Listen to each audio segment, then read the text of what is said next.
A young Indian man was killed by his brothers for bringing home some chicken. A 24/7 pizza vending machine debuts in Michigan, and a cigarette smuggler was caught trying to cross a river disguised as a water plant. These are the weird stories on Weird AF News, the only daily weird news podcast recorded in a closet.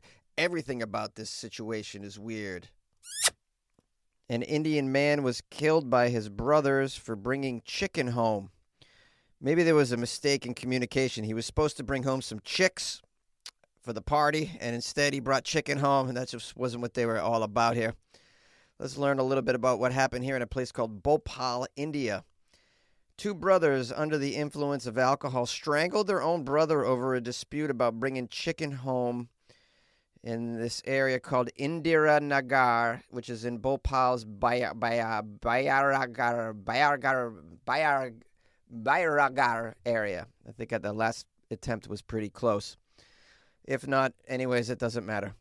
The crime, which occurred recently, took a sinister turn when the mother attempted to conceal the murder weapon, which was a rope that was used in the act. The victim was identified as 22-year-old Anshul Yadav, who reportedly had an argument with his elder brother Kuldeep and younger brother Aman. According to the Bairagar police station officials, the three brothers were intoxicated when Anshul insisted on buying some chicken for a party. Well, Kuldeep and Aman, the two other brothers who are against bringing non-vegetarian food into the house, objecting, leading to an argument. The dispute escalated, and in a fit of rage, the two brothers strangled Anshul with a rope. And you thought American vegans were nut jobs. No. There's another place where the vegans are out of their minds over there. This family in particular is like, we will not allow the killing of animals in this house, silly. Now you must die. So sad, because it doesn't really make sense. Strictly enforce not killing animals for food by killing humans for not food. The world will know about our peaceful ways, and thus the vegan crusades began, because meat is murder. But guys, I have to inform you also, murder is kind of murder. All right, back to the party situation. You got one of the brothers bringing home chicken, thinking, winner, chicken dinner. Oh no, they're like, no, not winner, chicken dinner, buddy. You're going to die. After the incident, it says here, Kuldeep, Aman, and their mother, Anita, took Anshul to the hospital, claiming he had fallen unconscious upon returning home. However, police grew very suspicious because they noticed the rope marks on the boy's neck. Yeah, that'll raise an eyebrow. The rope, you might want to think about covering up the rope marks, dummies. Now, these are people that'll kill their brother over bringing home chicken, so I can't expect them to be smart enough to actually hide their tracks as well. When questioned, the mother initially tried to mislead the investigators, claiming that her son lost consciousness after coming back from outside. It was later discovered that Anita had hidden the rope to protect her sons from the murder she wrote over chicken. Imagine. Someone's out there said, I'd rather kill my brother with a rope than eat chicken. A person said that in 2024 in their brain, in their bird brain. This foul idea that they had. Sorry for the puns. It's 2024. And yet people are like, my religion says you can't eat this, and if you do, I'll strangle you. People, this is happening. This is happening. As my friend Terrence used to say, ideology is an adolescent response to being that we need to move on from. Now it says here the family owns farmland over there in the Vidisha district, and the brothers worked at a shop in Bayaragar.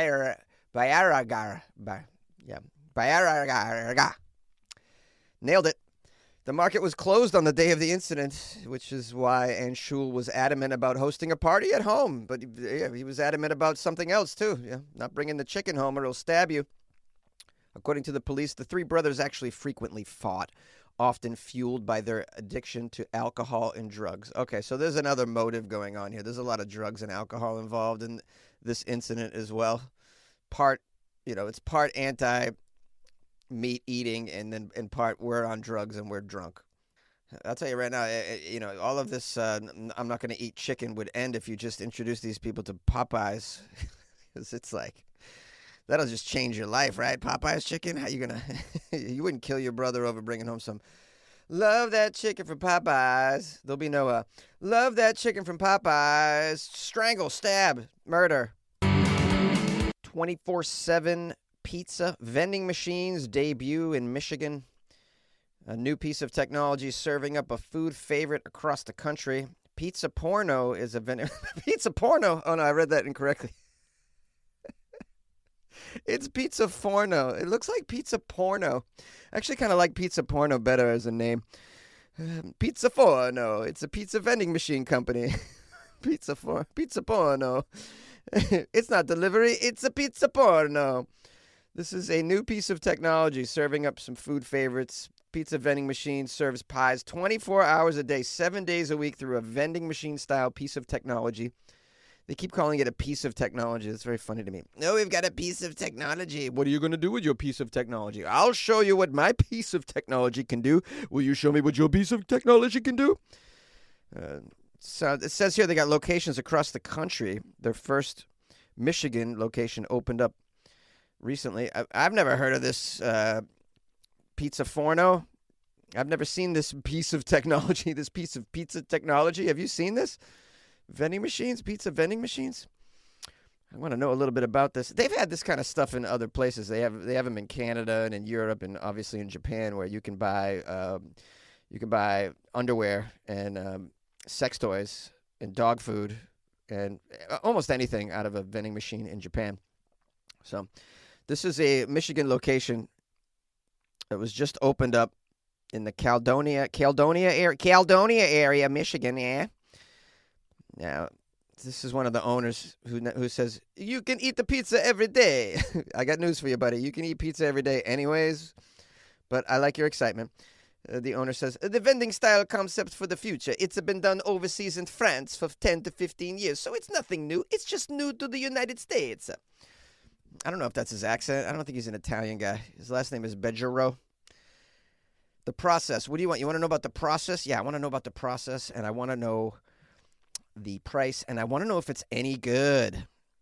It already has the key ingredient that I love in a pizza, and that is no human interactions. Isn't that great? You don't even have to talk to a person. You get it's robot pizza. A robot makes it, this is good use of robots and AI. You know, everybody's all afraid of robots and AIs destroying the world. Well, you know, there's some good robots out there. This is a good robot. It's making some pizza. I mean, I don't know if it's a robot or maybe there's it looks like a box, a giant box. Maybe there's little Italian people in there making the pizza. I don't know. Let's read and find out if there's little Italian guys in there. There's miniature Italians in there just, roasting the pizza. There's a little brick oven in there. All right, the process is simple. You select the pizza that you would like to order from 6 different options: pepperoni, cheese, meat lovers, barbecue chicken, veggie, and a breakfast pizza. Ooh, all right, breakfast pizza. Well, I mean, you're offering pizza 24/7. You might as well offer a breakfast pizza. Someone might roll up at 7 a.m. And the price of the pizzas range from $10 to $13, which my guess is the $13 pizza will be the meat lovers and the barbecue chicken, probably. I'll tell you right now, you don't want to bring this barbecue chicken home to Ann Shul's house over there in Bhopal, India. They'll rope you. They'll rope you over there for a barbecue. You better stick with the veggie if you're over there. Over there in India, dude, just stick to the veggie, guys. I'm trying to save lives here. It says, once you place your order at the pizza machine, the pizza is ready within 4 minutes. It comes out of the machine like your standard vending machine. The owner describes it this way. It brings it through the conveyor, through the oven door. It'll stop it here. Then the door will open, and the box will go into the oven, and the lid will open, and then the robot arm underneath the oven will lift the pizza up into the convection oven. That's the end of his description. He said the company plans to place a total of 40 of its pizza vending machines around Michigan in the next 5 years. Currently, there are 3 other locations in the state. Has anyone tried this pizza? Can anyone report back the taste? I'm guessing it's like just okay, but what do I know?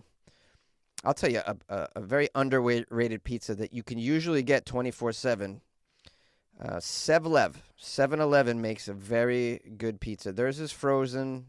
I assume this one's frozen in that box, before they cook it.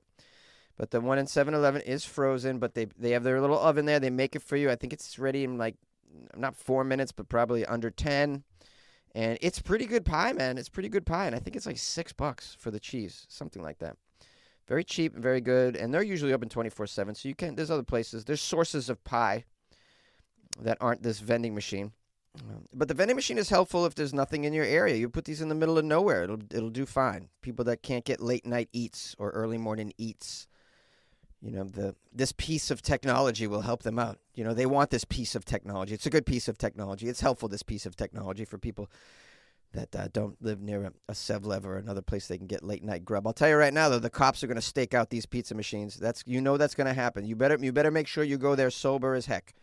All right, then don't leave the drugs at home when you go to one of these vending machines, man. Now, listen, I'm all about this on Weird AF News. I give you information. I tell you what's going on out there that's weird, but then I give you some advice about your life, man. I care about your life, man. That's why I say good luck with your life all the time. I say it. I say that all the time. I used to say it more often, but I still say it. I still keep up on the good luck with your life, man, to end a lot of the shows because I care about your life, and I'm giving you a life tip right here. If you're going to that vending machine and it's 5 in the morning and you're wasted, do not have any liquor in your car, don't have any drugs on your person, don't even have any drug paraphernalia anywhere in your radius, man, because the cops will stake these things out. I know it. I think. It's pretty good advice. A cigarette smuggler was caught trying to cross a river disguised as a water plant. What a strange title. This is really bizarre. I just love weird criminal antics, though. I mean, this is shenanigans to the 10th degree. Police arrested a cigarette smuggler who attempted to cross a river from Paraguay to Argentina while disguised as a water plant. A water plant? Imagine. I don't even know where you get a water plant disguise. It was just Halloween. I was in Spirit Halloween, the store that has all the costumes. I didn't see a water plant costume. I think there might have been a cactus in there. But you can't put a cactus costume on and then float through the water because people know that cactuses aren't water plants for the most part. I'm going to find out what water plant this guy was disguised as. Was it a lily? Huh? Was it a lotus, perhaps? Those are the only water plants I know, so don't expect any more. Officers dressed in military attire shone their flashlights on what appeared to be a floating plant moving toward their boat under the cover of darkness. Well, there was your first mistake, you dummy. You floated towards a boat where the military was chilling with their flashlights. Everybody knows if you're going to smuggle something dressed as a water plant floating through a body of water, you don't float right by the military in boats with flashlights. They're going to be suspicious. They're going to be like, hey, what's with this very fast plant? Plants don't move like this in the water. This thing's moving quickly. Their suspicions were confirmed when a closer inspection exposed there was a man beneath the plant. This was his clever disguise. An officer eventually pulled the hidden smuggler onto their boat before placing him in handcuffs. There's a photo of it. A photo of it looks like real plants. I think this guy had real plants around his body. And he's got a wetsuit on. I assume he had a snorkel. Or maybe, just skip all of this and scuba dive underneath everything. Why would you? Maybe he couldn't have. Maybe he didn't know how to scuba dive. Not everybody knows how to scuba dive. You got to take lessons, but it's not as hard to snorkel. Let's not prejudge, man. Also, I need to find out why cigarettes here. Where he's going to Argentina. How much are cigarettes worth on the streets of Argentina? Is this worth it? The smuggler was caught by the gendarmes. I never say that word correctly. On the Paraguay-Argentina border. They then discovered he had been pushing 200 packs of Rodeo King-size cigarettes. What are Rodeo King-size cigarettes? I've never heard of this. Is this a brand, Rodeo King? Oh, let me Google. Oh, the brand is called Rodeo Cigarettes. I've never heard of Rodeo Cigarettes. And they have king-size Rodeo. They have. Oh, look at this website. They have Rodeo Blue. They have all kinds of Rodeo Con Filtro, Rodeo Finest Blend, Rodeo Gold, and right here, the Rodeo King Size. It does say Paraguay. I guess that's where they make them. And he was bringing them from Paraguay to Argentina, where I guess there's a shortage of Rodeo King Size cigarettes. People want them. This guy's went to the length of disguising himself as some water-based vegetation just to get him across the border. The lengths this guy went to. It's a whole big operation. Okay, so they discovered the Rodeo King-size cigarettes in 4 black boxes, waterproof, under a flexible wire mesh covered with a mix of leaves and artificial plants and tied to his body. The 42-year-old smuggler was checked over to make sure he wasn't suffering from hypothermia or any other health problems before taking him to the police station for questioning ahead of an eventual court appearance. The wetsuit he was wearing, it says, is thought to have kept his body temperature higher than it would normally have been. Yeah, well, I mean, that's the point of a wetsuit. That's a strange sentence just to plop in the middle of this story. Yeah, the wetsuit apparently was keeping his body a little warmer than what it would have been if he didn't have one. Yeah, that's what a wetsuit does. Whoever wrote this is not familiar with what a wetsuit is. They're like, what is this piece of technology called a wetsuit? Okay, it says here, a source told the local media, quote, no one had ever seen a plant like that floating so fast on top of the water line, and it made them very suspicious. He was just zooming across the river. Like, have you ever watched? I mean, plants usually don't really move. They're anchored to the bottom. A lot of them are anchored to the bottom. Some of them just live on top, but they don't move like that. I mean, I guess maybe unless it's like really windy and wavy. What do I know about biology? I should shut up. It says here, the unnamed tobacco smuggler dubbed Aquaman after the half-human American comic book superhero by social media users is expected to appear before a judge in the northern Argentinian city of Resistencia. Resistencia. Oh, that's a cool name for a city. I've never heard of that. Resistencia. Sounds very strong. You do not want to invade Resistencia. I'll just tell you that right now. You do want to sell cigarettes over there, though, because you can get a lot on the streets for some smuggled cigarettes. I don't recommend smuggling them in this manner. Perhaps he could have, if he had disguised himself as a shark fin, that might have been better, right? Shark fin, and then, and then he just mumbles as he goes across the water. Everybody's like, oh, that's clearly a shark right there. They would never. He could have disguised himself as driftwood, because driftwood moves pretty swiftly sometimes. Driftwood drifts. Not all plants drift, but driftwood definitely. It's right in the name, driftwood. You must drift if you're driftwood. How about if he disguised himself as an entire island? That might have been better. Although islands don't really move like that, so that's bad. What about a rubber ducky? A little rubber ducky going across. Here's the kicker: if he disguised himself as the Loch Ness Monster, man, that would be rich. I wish he did. Next time. Well, my name is Simon, and I like to do drawings. Hello, everyone. My name's Simon, and I like to do drawings. Anyone remember that? Oh, yeah. Rocking the outro already, guys, with terrible impressions. You know how we do. Fool, you know how we do it. Oh. Ain't nothing going on but the bomb-ass rap song hitting all night long. Ice Cube fans, anything going on here? I'm highly caffeinated. Thank you so much. I couldn't do it without you guys. I couldn't do it without my patrons and people buying me coffee off my website, weirdafnews.com. Keeping me, you're making me high, baby. I get so high from all the caffeine, baby. We had a good episode. I want to thank everybody who made it possible, mainly me. I just want to thank myself. Let me pat myself on the back here. Hold on. Good job, Jonesy. Good job. It's all me, guys. Just congratulate myself. All right. Now, what day is it? Whatever day it is, just want to let you know I'm here for you. So, gonna be asking you to bear with me as I travel. So, I think I mentioned it in the last episode. I'm gonna be doing some traveling, so going home.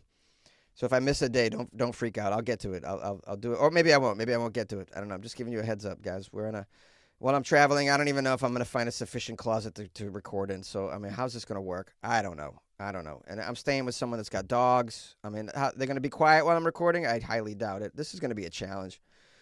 Not to mention it's gonna be cold as hell back there in Massachusetts. I'm not looking forward to it. But it'll be nice to see my family and eat some homemade Italian food. I haven't had homemade Italian food in a very long time, so I'm looking forward to that.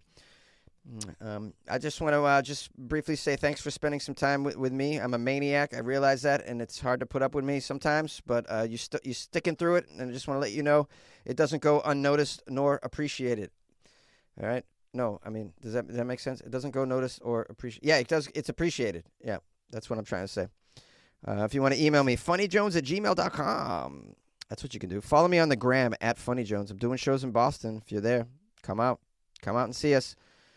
I'm doing a show on Friday night at The Point, headlining a show in Lowell, Massachusetts on Thursday night as well. So I'm going to do some shows while I'm there. So come on out and hang out with me. We'll stay warm together. We'll do it like that. All right, if you want to support the show, weirdafnews.com. You can buy me coffee, which I might spend on Guinness, and you could join the Patreon, which is awesome. Join the Patreon. Love you.